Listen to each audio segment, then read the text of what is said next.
নমস্কার, বর্ণাঢ্য রান্নাঘর অ্যান্ড শর্টসে সবাইকে স্বাগত। আশা করছি আপনারা সকলেই ভালো আছেন।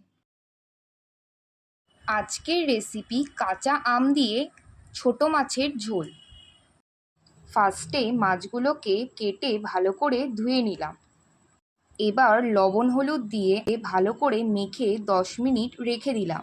লবণ হলুদ মাখানো মাছগুলো ছেড়ে দিলাম। কড়াইতে তেলটা দিয়ে দিলাম, তেলে 5 ফোড়ন দিয়ে দিলাম। এবার আলু আর কাঁচা আম কড়াইয়ে ছেড়ে দিলাম। তারপর স্বাদ মতো লবণ আর হলুদ দিয়ে দিলাম। এবার ওইগুলো ভালো করে নেড়ে নিলাম। তারপর জিরে গুঁড়ো আর লঙ্কা গুঁড়ো দিয়ে দিলাম।